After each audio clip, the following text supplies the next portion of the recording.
देख रहे हैं खबरदार। मैं हूं श्वेता सिंह। सबसे पहले खबरों को खबरदार के लेंस से देखते हैं। चीन पर इस समय चौतरफा स्ट्राइक हो रही है। एलएसी पर भारतीय सेना ने चाइनीज सेना को कमजोर कर दिया है। पेंगोंग लेक के दक्षिणी इलाके में कई अहम रणनीतिक पहाड़ियों पर भारतीय सेना ने अपना कब्जा जमाए रखा है, मजबूत रखा है। चीन इस बात को पचा नहीं पा रहा कि उसका सारा प्लान पेंगोंग के नीले पानी में डूब गया है। विस्तारवादी चीन को किस तरह लगातार झटके लगे हैं, यह आज आपको विस्तार से बताएंगे। इस समय चीन की बेचैनी और शी जिनपिंग का गुस्सा नई ऊंचाइयों पर है। हमने इसकी 5 बड़ी वजहों का विश्लेषण किया है। इसे देखकर आपको पता चलेगा कि चीन के राष्ट्रपति शी जिनपिंग के दिमाग में इस समय अंदर ही अंदर कितना शोर है। आज अमेरिका की वो खुफिया रिपोर्ट भी हमारे पास है, जिसमें चीन की जबरदस्त बेइज्जती हुई है। इस रिपोर्ट को एक लाइन में बयान करना हो तो कहा जाएगा कि लद्दाख में चीन कुल्हाड़ी पर पैर मार बैठा है। हालात ऐसे हैं कि चीन के खिलाफ ग्लोबल गठबंधन बन रहा है। अमेरिका, भारत, जापान, ऑस्ट्रेलिया भविष्य में चीन पर मिलकर कैसे स्ट्राइक करेंगे, ये आपको बताएंगे। वैसे आज सरकार ने एक बड़ा फैसला लेते हुए देश भर में लोकप्रिय मोबाइल गेमिंग ऐप पबजी सहित 118 मोबाइल ऐप्स पर प्रतिबंध लगा दिया है। इस तरह अब तक कुल 224 चाइनीज ऐप्स बैन हो चुकी हैं। सरकार ने कहा है कि इन मोबाइल ऐप से देश की सुरक्षा और संप्रभुता को खतरा है। आपको बता दें कि भारत में पबजी के एक्टिव यूजर्स की संख्या करीब 3 करोड़ 30 लाख है। और आज हम सिनेमा, सितारों और ड्रग्स के कनेक्शन पर एक बड़ा खुलासा करेंगे। ये आज तक का ऑपरेशन बॉलीवुड है। चाणक्य कहते थे कि दुश्मन को कभी कमजोर नहीं समझना चाहिए। चीन ने चाणक्य को पढ़ा नहीं, वो भारत को कमजोर समझने की भूल कर बैठा। आज चीन को अपने किए पर अफसोस हो रहा होगा। इसे आप 6 बड़ी बातों से समझिए। पहली बात यह है कि लद्दाख में नए टकराव के बीच भारत ने 118 चाइनीज ऐप्स को बैन करके चीन पर एक और डिजिटल स्ट्राइक कर दी। भारत में लोकप्रिय Chinese video game PUBG ban हो गया है। दुनिया में पबजी के सबसे अधिक 24% डाउनलोड्स भारत में होते हैं और ये भारत से बहुत पैसा कमाता है। इसीलिए टिकटॉक बैन की तरह ये चीन पर बहुत बड़ी आर्थिक चोट है। दूसरी बड़ी बात यह है कि लाइन ऑफ एक्चुअल कंट्रोल पर भारतीय सेना ने चीन की सेना को बहुत कमजोर कर दिया है। पेंगोंग लेक के दक्षिण के इलाके में black top, Goswami top, helmet top जैसी अहम रणनीतिक चोटियों पर भारतीय सेना का कब्जा है। इन रणनीतिक चोटियों पर चीन कब्जा करना चाहता था, लेकिन उसे मुंह की खानी पड़ी। तीसरी बड़ी बात यह है कि सीमा पर भारत ने आक्रामक रणनीति में कोई ब्रेक नहीं लगाया। एलएसी से लगी सभी सामरिक चोटियों पर भारत ने सैनिकों की तैनाती कर दी है। जिन चोटियों को भारत ने 1962 की जंग में चीन के कब्जे से मुक्त किया था, 58 साल बाद भारतीय सेना की तैनाती इन चोटियों पर है। चौथी बड़ी बात यह है कि भारत ने चुशूल के स्पांगुर पास में T-90 टैंक के रेजिमेंट की तैनाती कर दी है। इसके साथ ही जवानों को ईगला मिसाइल समेत तमाम हथियारों से लैस किया गया है। पांचवी बड़ी बात यह है कि पेंगोंग लेक के फिंगर इलाके में भी भारतीय सेना ने फिंगर 4 के पास 4 महीने में पहली बार अपनी स्थिति मजबूत की है। चीन गलवान में तो पीछे हट गया था, लेकिन पेंगोंग लेक के फिंगर इलाके में पीछे हटने को तैयार नहीं था और इसी टकराव में अब पेंगोंग लेक के दक्षिण इलाके में नया मोर्चा खुल गया। छठी बड़ी बात यह है कि 3 दिन से भारत और चीन के बीच सैन्य बातचीत हो रही है, लेकिन बातचीत का कोई नतीजा नहीं निकल रहा। बातचीत की आड़ में चीन धोखा देने की फिराक में था और लगातार घुसपैठ की कोशिश कर रहा था, लेकिन भारतीय सेना ने 3 दिनों में चीन को करारा जवाब दिया। 3 दिन से एलओसी पर विस्फोटक स्थिति है। एक छोटी सी भी हरकत युद्ध में बदल सकती है। पेंगोंग लेक का दक्षिणी इलाका टकराव का नया मैदान है। भारत और चीन के टैंक आमने सामने, दोनों देशों के सैनिक एक दूसरे के फायरिंग रेंज में। कमांडर स्तर पर लगातार 3 दिन बातचीत हो चुकी है। इस बातचीत का फोकस पेंगोंग झील का साउथ बैंक था और अभी तक इस बातचीत में कोई नतीजा नहीं निकला। यानी खतरा बहुत बड़ा है और सैन्य बातचीत से हल निकलेगा ऐसा भी नहीं लगता, क्योंकि लगातार तीसरे दिन ब्रिगेड कमांडर की मीटिंग हुई, लेकिन कोई बात नहीं बन पाई। और बात बनेगी भी कैसे जब चीन मानेगा ही नहीं। अब तो वो बदला लेने की नई साजिशें रच रहा होगा। चीन ने सोचा नहीं था कि 4 महीने पहले उसने भारत के साथ जो किया था वो अब भारत ने उसके साथ कर दिया है। चीन ने पेंगोंग लेक के उत्तरी इलाके में जिस तरह से फिंगर 4 तक कब्जा करके भारत को चौंका दिया था, वही दक्षिणी इलाके में भारत ने किया। चीन ये हमारी शांतता को, भारत ने ये क्लियर कर दिया है कि अगर इन चर्चाओं से अगर कुछ नहीं निकलता है तो भारत ये मिलिट्री एक्शन जरूर लेगा चाइना के खिलाफ। टेंशन है जरूर बॉर्डर के ऊपर, लेकिन भारतीय सेना ये सक्षम है चाइना का सामना करने के लिए। पेंगोंग लेक के दक्षिणी इलाके में 3 अहम चोटियों पर अब भारतीय सेना का कब्जा है। इसमें ब्लैक टॉप सबसे अहम है, जहां से चीन की सेना के टैंक मूवमेंट और उसकी हर सैन्य हरकत को देखा जा सकता है। चीन की सेना इसी पहाड़ी पर कब्जा करने की फिराक में थी, लेकिन चीन सोचता ही रह गया और भारतीय सेना ने ब्लैक टॉप को कब्जे में लेकर चीन का काम तमाम कर दिया। अब सिर्फ ब्लैक टॉप ही नहीं, भारत ने गोस्वामी टॉप पर भी अपनी तैनाती कर ली। ये वो पहाड़ियां हैं जिन्हें भारत ने 1962 की जंग में चीन से मुक्त किया था।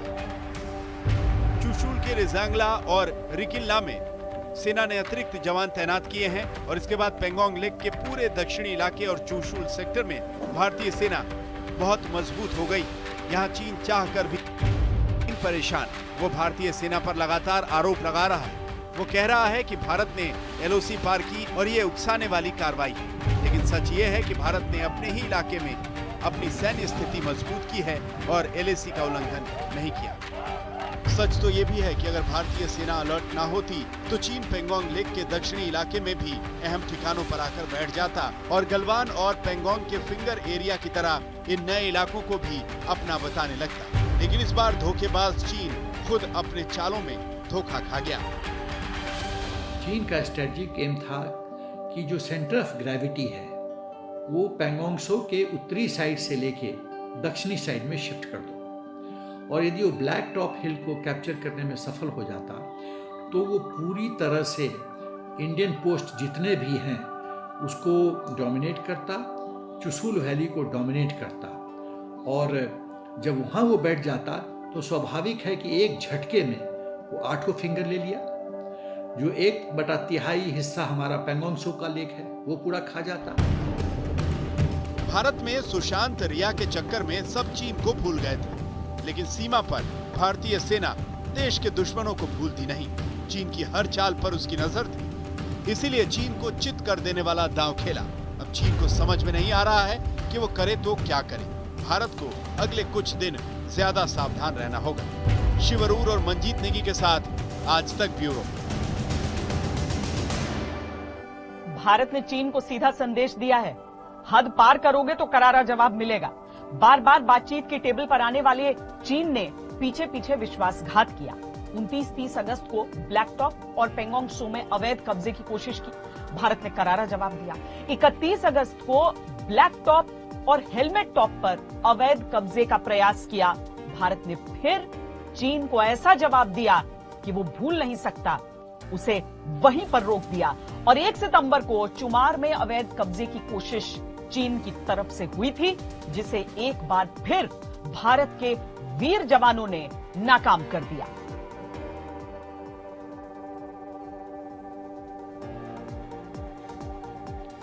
चीन सोचता था कि घुसपैठ वाले फॉर्मूले से भारत को दबा लेगा, लेकिन भारत के आक्रामक रुख ने उसके सारे प्लान पर ठंडा पानी डाल दिया।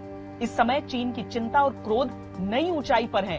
ब्लैक टॉप समुद्र तल से 5655 मीटर ऊंचा है, helmet top 4600 metre, Depsang 5200 metre और चुमार 4500 मीटर ऊंचा है। गुस्से को नापने की कोई वैज्ञानिक इकाई तो होती नहीं, लेकिन अगर होती तो चीन की बेचैनी और गुस्सा ऊंचाई वाले इन युद्ध क्षेत्रों से भी ऊपर निकलता हुआ नजर आता। खैर, हमने चीन के गुस्से की 5 वजहों का विश्लेषण किया है। इसे देखकर आपको पता चलेगा कि चीन के राष्ट्रपति शी जिनपिंग के दिमाग में इस समय अंदर ही अंदर कितना कोलाहल मचा हुआ है। लद्दाख के बेजान पहाड़ों पर हवा तो ठंडी है, लेकिन माहौल एकदम गर्म है। भारतीय सेना की बंदूकों का मुख बीजिंग की तरफ मुड़ा है, टैंक बिल्कुल आमने सामने है और एक्शन में भी। ब्लैक टॉप चोटी पर भारतीय सेना की पोजीशन मजबूत होने से चीन बुरी तरह झुंझला उठा है। बौखलाहट इतनी बढ़ गई है कि लगातार 2 रात तक चीन ने इस पोस्ट पर कब्जा जमाने की कोशिश की और तीसरी कोशिश चुमार में भी हुई, लेकिन हर बार चीन की सेना भारतीय जवानों के हाथों पिटकर भागने को मजबूर हुई। चीन दिन में ब्रिगेडियर स्तर की बातचीत करता है और रात में पोस्ट पर कब्जा जमाने की कोशिश करता है। अब सवाल उठता है कि चाइना ऐसा क्यों कर रहा है। लाइन ऑफ एक्चुअल कंट्रोल के पैंगोंग में आखिर क्यों वो पहले से तय पोजीशन को बदलना चाह रहे हैं। अगर मिलिट्री एंगल से इसको समझे तो चाइना की इस हरकत की 5 वजह हैं। सबसे खास बात यह है कि चाइना पैंगोंग में भारतीय सेना की बढ़ती ताकत से यानी चीन परेशान है और पैंगोंग में भारत की बढ़ती ताकत से हैरान भी। 29 अगस्त की रात पैंगोंग के दक्षिण में सेना ने चीन के पूरे गेम प्लान को ही उलट कर रख दिया। इस नक्शे के जरिए चीन की बौखलाहट की वजह समझिए। आपकी टीवी स्क्रीन पर बाईं तरफ इस नक्शे में पहाड़ की 2 चोटियां दिख रही हैं। ये 2 पोजीशन ब्लैक टॉप और हेलमेट टॉप है। 29-30 अगस्त की रात भारतीय सैन्य टुकड़ी ने इन 2 पोजीशंस पर कब्जा जमा लिया है। इन पोजीशंस के बाईं तरफ चीन की एक पोस्ट है, जबकि दाहिनी तरफ 6 चोटियों पर चीन की सेना बैठी हुई है। वहीं भारतीय सेना ने रिक्यूइनला की 2 चोटियों पर कब्जा जमाकर चीन के पूरे गेम प्लान को ही बदल दिया है। चीन की बौखलाहट की दूसरी वजह भी समझिए। इन चोटियों पर कब्जे के बाद चीन का रास्ता बंद हो गया है, यानी इस इलाके में आए दिन LAC का उल्लंघन करने वाले उसके सैनिक भारतीय इलाके में घुसकर नहीं आ पाएंगे। यानी चीन अब हमारी जमीन पर बिना बुलाए मेहमान की तरह नहीं घुस सकता। पहाड़ों पर बैठे हमारे सैनिक इस पूरे इलाके पर अब दबदबा रखते हैं। पहाड़ की चोटियों पर कब्जे का सामरिक महत्व भी समझिए। पहाड़ की ऊंचाई से चीन की सभी 7 पोस्ट को देखा जा सकता है। भारत एक झटके में इन पोस्ट की सप्लाई लाइन को काट सकता है। ऊंचाई पर बैठे जवानों से मिली सटीक जानकारी से तोप के जरिए कुछ सेकंड में चीन की पोस्ट तबाह की जा सकती है। इन पहाड़ों पर बैठे भारतीय जवान चीन के बेस कैंप को भी देख सकते हैं। चीन की छोटी छोटी गतिविधियों पर भी नजर रख सकते हैं। बौखलाहट की चौथी वजह यह है कि पैंगोंग के दक्षिण में भारतीय सेना का दबदबा बढ़ा है और वो बेहतर पोजीशंस में है। इससे पूरे पैंगोंग में चीन की जमीन हड़पने की कोशिश को देश बहुत साफ है चीन को कि अब हिंदुस्तान ऑफेंसिव डिफेंस के मोड में रहेगा, एग्रेसिव मोड में रहेगा। वो दिन जमाने गए जब हिंदुस्तान रिएक्टिव मोड में रहता था, बैकफुट पे रहता था। अब ये सब नहीं, ये सब भाषा चीन नहीं समझता है और चीन को उसी के भाषा में जवाब देने। चीन को भारतीय सेना की एक रणनीति बहुत अखर गई और वो है स्पेशल फ्रंटियर फोर्स की तैनाती। पहाड़ों पर लड़ने के लिए डिजाइन की गई इस फौजी टुकड़ी ने चीन को परेशान कर दिया है। इस फोर्स का गठन भी खास तौर पर चीन की साजिशों को ध्यान में रखकर किया गया था। स्पेशल फोर्स को पहाड़ों पर युद्ध लड़ने में महारत हासिल है। एसेंशियली ये जो फोर्स है, ये जैसे बांग्लादेश की मुक्ति वाहिनी थी, ये एक रीजन से सेटअप हुई है और वो रीजन अब 50 साल पुराना रीजन है। और इसमें जो सोल्जर्स हैं, जो वॉलंटियर्स आते हैं, उनकी ट्रेनिंग स्पेशलाइज्ड है। चीन और भारत दोनों लगभग एक साथ आजाद हुए।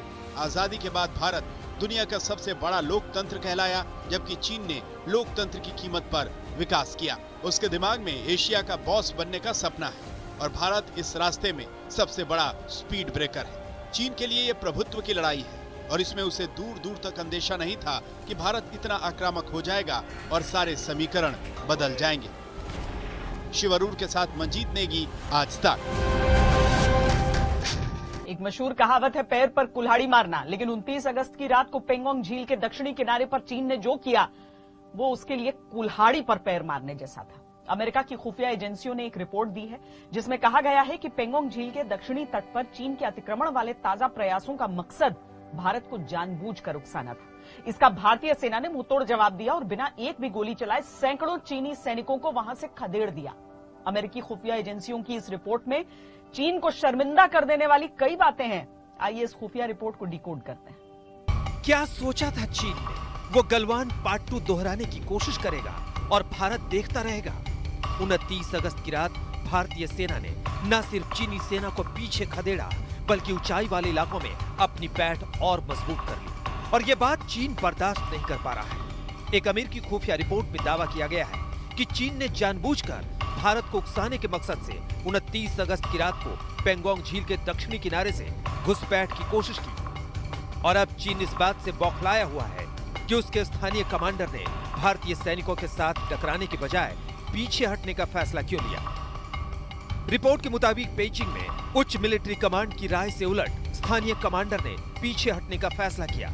रिपोर्ट में कहा गया है कि चीन में गलवान घाटी में भारत की कड़ी कार्रवाई के बाद चीन की सेना इतनी घबरा गई थी कि 29 अगस्त की रात भारतीय सैनिकों को देखकर चीनी सेना चुपचाप पीछे हट गई। यानी चीन भी जानता है कि अब लद्दाख में उसकी दाल नहीं गलने वाली। चाइना अपने मिलिट्री कमांडर से बहुत नाखुश है कि उन्होंने मुठभेड़ के डर से पीछे हटने का कदम उठाया, और दूसरा इस बात का अंदाजा नहीं था कि भारत की सेना किस मजबूती से चीन की सेना का सामना कर सकती है। जो बात अमेरिका ही नहीं बल्कि पूरी दुनिया को समझ आ चुकी है, उस बात को चीन मानने से भले ही इनकार करता रहे, लेकिन सच यही है कि गलवान के बाद अब भारत चीन को कोई रियायत देने के मूड में नहीं। अमेरिका का मानना है कि जून में गलवान घाटी में चीनी सैनिकों से खूनी झड़प के बाद भारत ने एलएसी पर चौकसी बढ़ा दी थी और भारतीय सेना चीन के उकसावे के लिए तैयार थी और चीन के खिलाफ किसी भी सैन्य कार्रवाई के लिए पूरी तरह तैयार हो चुकी थी, जिसकी वजह से 29 अगस्त की रात को जब चीनी सैनिकों ने भारतीय इलाके में घुसने की कोशिश की तो भारतीय सेना की तैयारियां देखकर उल्टे पांव लौट गई। रिपोर्ट में यह भी माना गया है कि एलएसी पर भारत की तैयारियों को जानते हुए भी चीनी सेना ने 29 अगस्त की रात को जो किया वो अपने पैरों पर खुद कुल्हाड़ी मारने वाली बात थी। चीन के पीएलए ने कोशिश किया दक्षिण जगह जो है पेंगोंग त्सो तालाब का, उस जगह पे उन्होंने कोशिश किया, एक जगह है टेबल टॉप, मतलब टेबल टॉप के ऊपर कोशिश की, ब्लैक टॉप और गंगूर के पास बीच में कोशिश की। भारत की सेना को पता चल गया, आवाज वगैरह आ रहा था, उन्होंने जाके उनको वापस ढकेल दिया। हालांकि अमेरिका के इंटेलिजेंस अधिकारी समझ नहीं पा रहे हैं कि चीन जब हालात सामान्य करने की बात कर रहा है तो फिर उसने 29 अगस्त की रात उकसाने वाला कदम क्यों उठाया। लेकिन भारत तो हमेशा से जानता है कि चीन की कथनी और करनी में कितना अंतर है। गौरव सावंत के साथ आज तक ब्यूरो। एक तरफ बातचीत का नाटक है, दूसरी तरफ एलएसी पर साजिश। यही चीन का असली चरित्र है जो खुलकर पूरी दुनिया के सामने आ चुका है। इसीलिए अब पूरी दुनिया चीन के खिलाफ हो चुकी है, फिर चाहे वो भूमाफिया चीन की विस्तारवादी सोच हो या पूरी दुनिया को धोखा देने की फितरत। हालात ये हो गए हैं कि दुनिया के ताकतवर देश चीन के खिलाफ गठबंधन बना रहे हैं। चाहे हांगकांग में काला कानून लागू करना हो, चाहे कोरोना महामारी को लेकर एक के बाद एक झूठ बोलना हो, या फिर लद्दाख में घुसपैठ करना हो, पूरी दुनिया में चीन की आलोचना हो रही है और पूरी दुनिया चीन के खिलाफ एकजुट हो रही है। और अब सीमा विवाद में अमेरिका भी भारत के साथ और चीन के खिलाफ खड़ा हो गया है। अमेरिका की तरफ से एक प्रस्ताव पेश किया गया है जिसमें कहा गया है कि अमेरिका, भारत, जापान और ऑस्ट्रेलिया एक गठबंधन बनाए। ये गठबंधन नॉर्थ अटलांटिक ट्रीटी ऑर्गेनाइजेशन यानी नेटो की तरह हो, जिसमें चारों देश एक साथ मिलकर चीन की चुनौतियों का सामना करें। इस गठबंधन की रूपरेखा तैयार करने के लिए चारों देशों के अधिकारियों की बैठक दिल्ली में हो सकती है। दुनिया के 4 सबसे शक्तिशाली लोकतांत्रिक देशों के इस गठबंधन का उद्देश्य भारतीय प्रशांत क्षेत्र में चीन की मनमानी को रोकना होगा। अमेरिका के उप विदेश मंत्री स्टीफन बिगन ने ये बात US India strategic partnership forum में कही है। Every domain. We're doing it in the security area. We're doing it in terms of size demands to claim sovereign territory, whether it's in the Galwan Valley of India or on the Indian-Chinese border. बात सिर्फ भारत की नहीं है, बल्कि चीन पूरी दुनिया से पंगा ले रहा है। अपनी विस्तारवादी आदतों के चलते अलग थलग पड़ा चीन अपने परमाणु हथियारों को दोगुना करने की तैयारी कर रहा है। पेंटागन ने अपनी रिपोर्ट में खुलासा किया है कि राष्ट्रपति शी जिनपिंग के कार्यकाल में चीन तेजी से अपनी परमाणु क्षमता बढ़ाने में लगा है। चीन इस दशक के अंत तक अपने परमाणु वॉरहेड को दोगुना करने के प्रयासों में है। चीन के पास अभी 200 से कम परमाणु वॉरहेड है, जिनकी संख्या अगले 10 सालों में दोगुनी हो सकती है। चीन अब हवा से लॉन्च की जाने वाली बैलिस्टिक मिसाइल भी विकसित कर रहा है। रिपोर्ट में यह भी कहा गया है कि अगर चीन अपने मंसूबों में कामयाब होता है तो पूरी दुनिया को बड़ा नुकसान उठाना होगा। चीन अपनी एटॉमिक शक्ति दुगुना करने का प्रयास कर रहा है। इसके 2 कारण हैं, एक हिंदुस्तान और दूसरा अमेरिका। चीन ये समझता है कि अपनी न्यूक्लियर पावर का इन्वेंट्री दोगुना करके वो एक डेटरेंट के रूप में विश्व को ये चेतावनी देगा, धमकी देगा कि यदि विश्व ने उसको घेरने की कोशिश की तो उसकी जो इन्वेंट्री है न्यूक्लियर पावर की वो उसको मदद करेगी और बचाएगी, कवच की तरह काम करेगी। पेंटागन का दावा है कि चीन ने ऐसी बैलिस्टिक मिसाइलें तैयार करने की योजना बनाई है जिनकी पहुंच अमेरिका तक हो। यह अमेरिका के लिए चिंता की बात है। अमेरिका के विदेश मंत्री माइक पॉम्पियो ने एक इंटरव्यू में कहा कि चीन के इस आक्रामक रुख के खिलाफ भारत समेत कई देश एक साथ आ रहे हैं। I think you're seeing the entire world begin to unite around the central understanding that the Chinese Communist Party simply is going to refuse to compete in a fair, reciprocal, transparent way.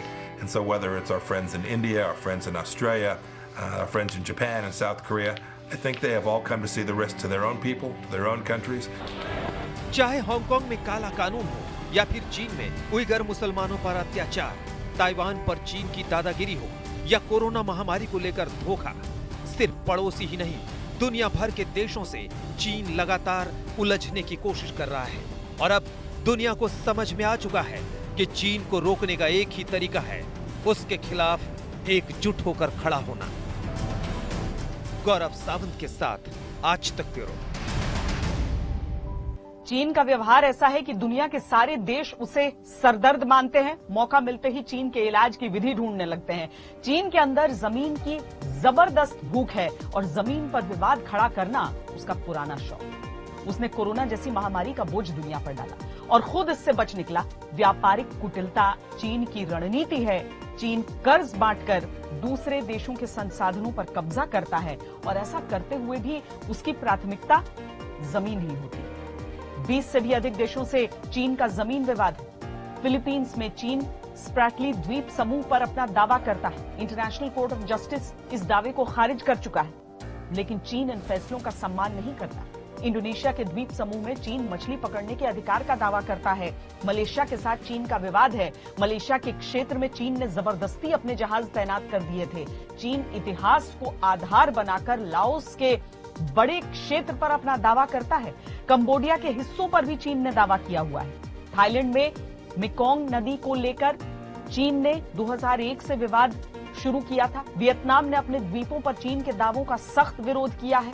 पूर्वी चीन सागर में सेकाकू और ryukyu द्वीपों को लेकर चीन का Japan से विवाद है। चीन ने कई बार जापान के नौसैनिक जहाजों को निशाना तक बनाया है। उत्तर कोरिया के साथ चीन माउंट पेक्तू और तुमान नदी को लेकर विवाद कर रहा है। दक्षिण कोरिया के इकोनॉमिक जोन में चीन ने कुछ द्वीपों पर दावा किया है। 1884 से ही चीन का तजाकिस्तान से विवाद है। कजाकिस्तान के 34,000 वर्ग किलोमीटर क्षेत्र पर चीन अपना दावा करता है। चीन पूरे किर्गिस्तान पर दावा करता है। 1999 में चीन ने किर्गिस्तान को अपनी 1250 वर्ग किलोमीटर जमीन चीन को देने पर मजबूर किया था। Bharat, Nepal, Bhutan, Taiwan, Brunei, Mongolia और सिंगापुर के साथ भी चीन के सीमा विवाद हैं। और तो और चीन ने हाल ही में अपने मित्र रूस के शहर व्लादिवोस्तोक पर दावा कर दिया था। और अब चीन के खिलाफ भारत का कूटनीतिक मोर्चा।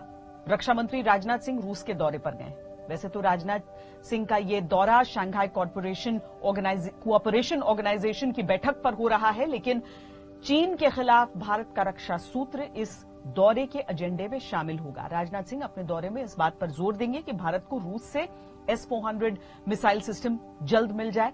साथ ही भारत ये चाहता है कि रूस जरूरत पड़ने पर तुरंत लड़ाकू विमान और टैंकों के पुर्जे सप्लाई करे। मई से एलएसी पर चल रहे तनाव के बीच रक्षा मंत्री राजनाथ सिंह 2.5 महीने में दूसरी बार रूस के दौरे पर हैं।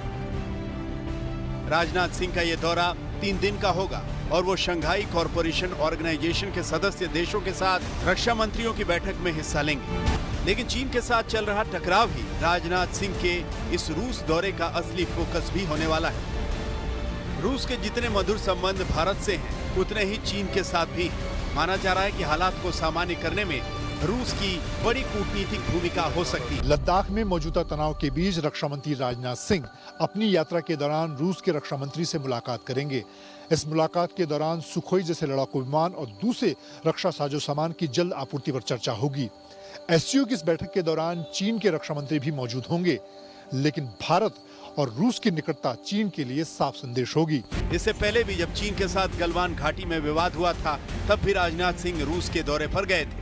तब राजनाथ सिंह रूस की विक्ट्री डे परेड के 75 साल पूरे होने पर जश्न में शामिल हुए थे। उसके तमाम नेताओं से बातचीत हुई थी और एक बार फिर राजनाथ सिंह की रूस के रक्षा मंत्री सर्जे शोइगु से मुलाकात हो। भाव से और हमारी जो रणनीतिक डिप्लोमेसी है उसके प्रभाव से हम एक सशक्त स्थान पर खड़े हैं और राजनाथ सिंह जी अवश्य ही ये संदेश वहाँ शांघाई सहयोग संगठन के सभी सदस्यों को और विशेषकर चीन को देकर आएंगे। शंघाई कॉरपोरेशन ऑर्गेनाइजेशन के ग्रुप में भारत, रूस, चीन, कजाकिस्तान, तजाकिस्तान, उज्बेकिस्तान, पाकिस्तान जैसे देश शामिल हैं। लेकिन सूत्रों के मुताबिक अब यह साफ हो गया है कि राजनाथ सिंह चीन के रक्षा मंत्री से कोई सीधी मुलाकात नहीं करेंगे, लेकिन रूस के रक्षा मंत्री से मुलाकात में राजनाथ सिंह इस बात पर जोर देंगे कि भारत को रूस से S-400 सिस्टम की आपूर्ति जल्दी की जाए। भारत ये भी चाहता है कि 12 सुखोई 30 MKI और 21 MiG-29 को जल्द से जल्द डिलीवर किया जाए। इसके साथ ही भारत रूस से इस बात का सहयोग चाहेगा कि उसे जरूरत पड़ने पर तुरंत लड़ाकू विमान और टैंकों के पुर्जों की सप्लाई की जाए और ये सप्लाई तेज गति से हो। रूस की तरफ से भारत की हथियार और कल पुर्जों की मांग को पूरा करना इस समय बहुत महत्वपूर्ण है, क्योंकि इसी से बॉर्डर पर भारत की ताकत बढ़ेगी। रूस और चीन के रिश्तों को लेकर भारत की कुछ चिंताएं भी हैं। चीन और रूस के बीच गहरे सामरिक रिश्ते हैं। चीन के पास पहले से S-400 एंटी मिसाइल सिस्टम है। चीन की नजरें रूस की एडवांस टेक्नोलॉजी और खास तौर पर लड़ाकू विमानों के जेट इंजन पर टिकी हुई है।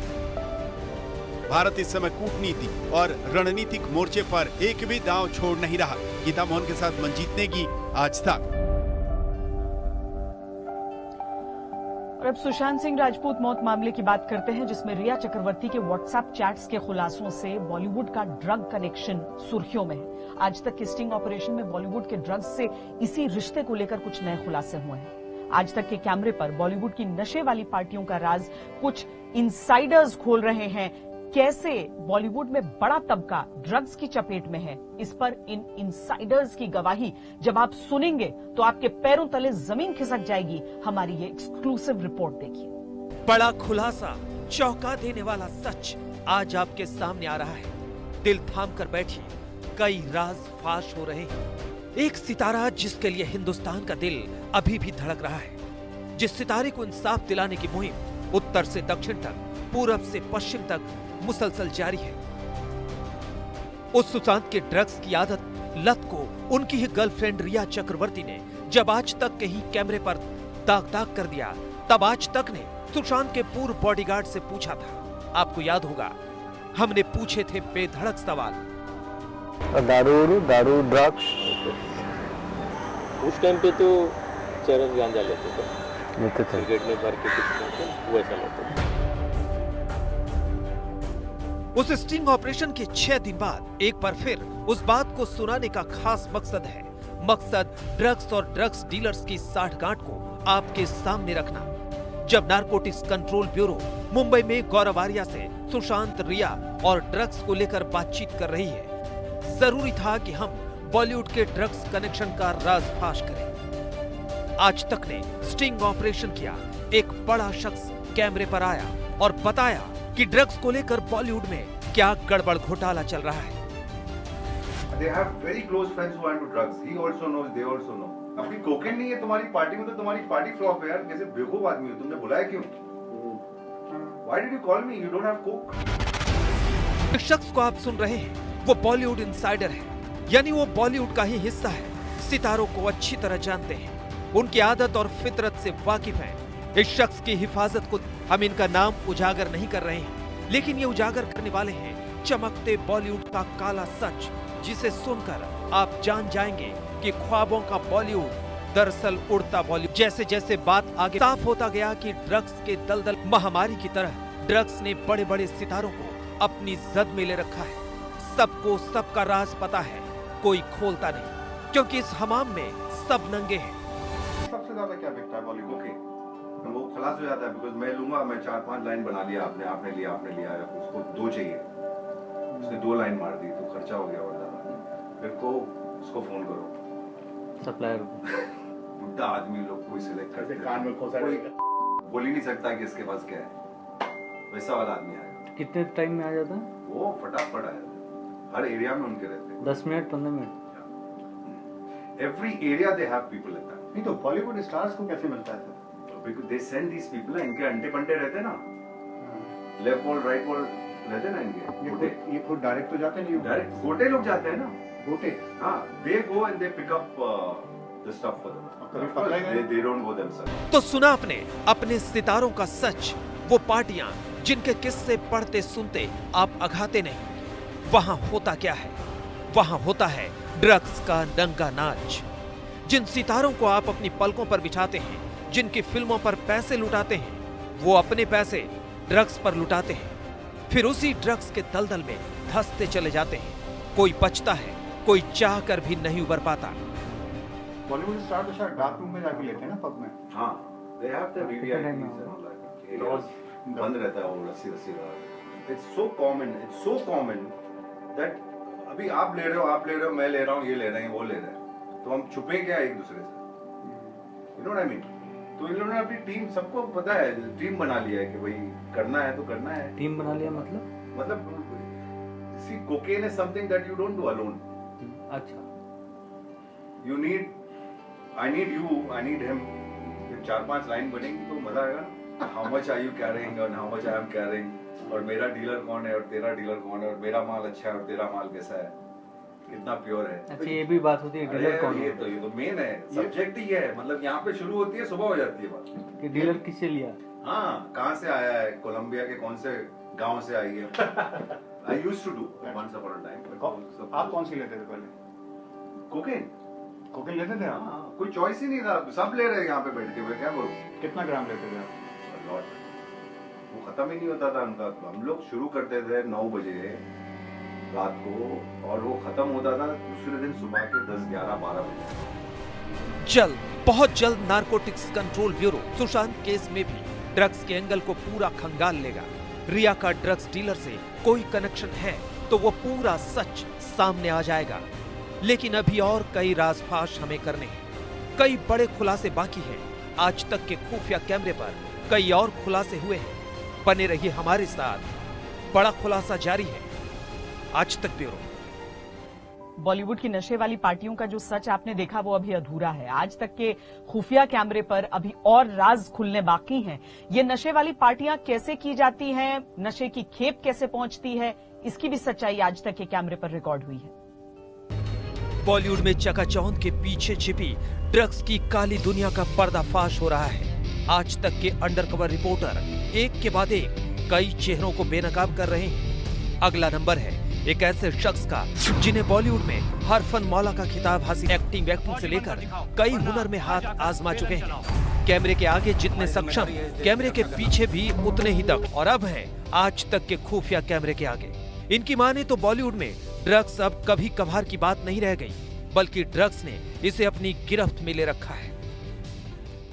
हाँ, सारे लेते हैं, जब भी पार्टी होती सब लेके आते हैं। 4-5 लोग हैं ना, इन लोग का पूरा, इन लोगों का पूरा टीम है। ड्रग तो मतलब सभी करते हैं, कौन नहीं करता है, लड़कियों से लेके हीरोइन से लेके सब बड़े लेवल लोग। जैसे ड्रग्स का भी दुबई में बताया ना, दुबई से आता है ड्रग्स, अभी जो बताया बंदा दुबई का ही था ना जो भी दे रहा है। इनकी बातों से भी बॉलीवुड में फैले ड्रग्स के जाल पर मुहर लगती है। लेकिन ड्रग्स के दलदल में बॉलीवुड कहां तक फंस चुका है, इसकी कुछ और परतें उधेड़ने के लिए अंडरकवर रिपोर्टर्स आगे बढ़े।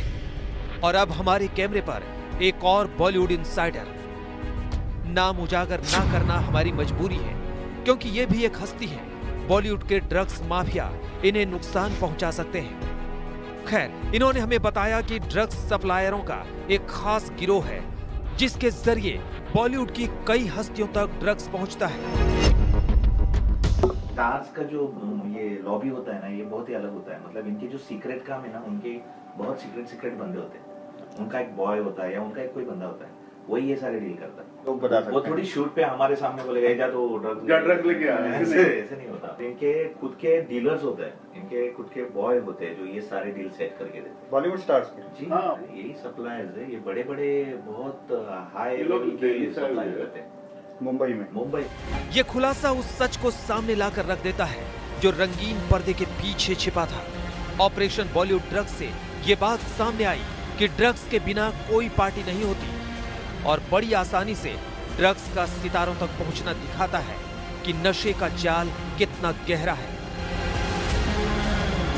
सुशांत केस की जांच के दौरान ड्रग्स मंडली बेनकाब हो रही है। क्या बॉलीवुड इस कीचड़ से खुद को निकालने का हौसला दिखा सकता है? जमशेद खान और मोहम्मद हिजबुल्लाह के साथ नितिन जैन, आज तक। मायानगरी को नशे के महाजाल ने किस कदर जकड़ रखा है, आज तक ने इसकी भी पड़ताल की। हमारे संवाददाता मुनीश पांडे ने खुफिया कैमरे पर एक ड्रग पेडलर से डील की। आप भी देखिए किस तरह मुंबई में धड़ल्ले से बिक रही है ड्रग्स। आज तक ने मुंबई की गली गली में ड्रग्स बेच रहे नशे के सौदागरों की भी पड़ताल की। पहले आपको दिखाते हैं कितनी आसानी से कोक यानी कोकीन बिक रही है और ये सौदागर ड्रग्स की क्वालिटी की गारंटी तक दे रहे हैं। हाँ, आप ही हो? कोक है क्या आपके पास? कोक है ना। क्या रेट है? 1 नंबर 1 ग्राम 7,000। 1 ग्राम 7,000 रुपए का? महंगा नहीं है? हाँ, महंगा नहीं है। 1 नंबर माल है भाई। दिखाओ, चख के देखो। दिखाओ दिखाओ।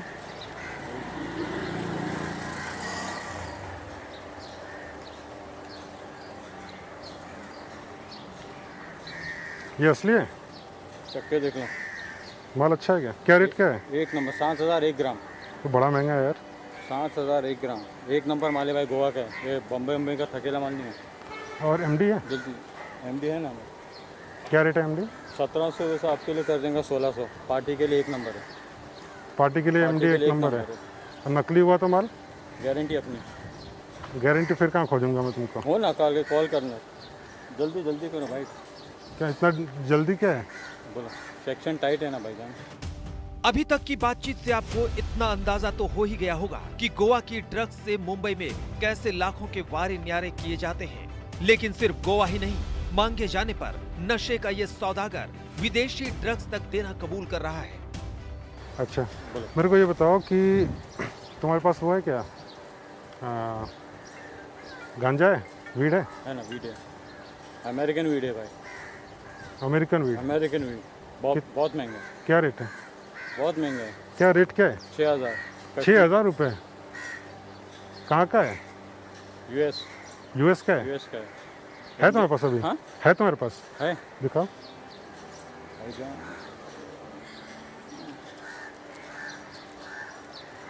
ये अमेरिका का है? देखो, हाँ बस सुन लो। ये अमेरिका का है? America, US. सस्ता वाला है कोई? नहीं। लेकिन सबसे बड़े सवाल का जवाब जानना अभी बाकी था कि क्या बॉलीवुड सितारों तक भी ये लोग ड्रग्स की सप्लाई करते हैं। बातों बातों में ही नशे के इस सौदागर ने साफ कर दिया कि ड्राइवर और बाकी लोगों के जरिए फिल्म वालों तक भी ड्रग्स आसानी से पहुंचा दी जाती है। सब मिलेगा। तो लेके कैसे आते हो इतना सारा तुम लोग? वो है हमारा, तुम खाली काम की बात करो ना भाईजान, कितना चाहिए। सेक्शन टाइट है एकदम। बोलो ना क्या है?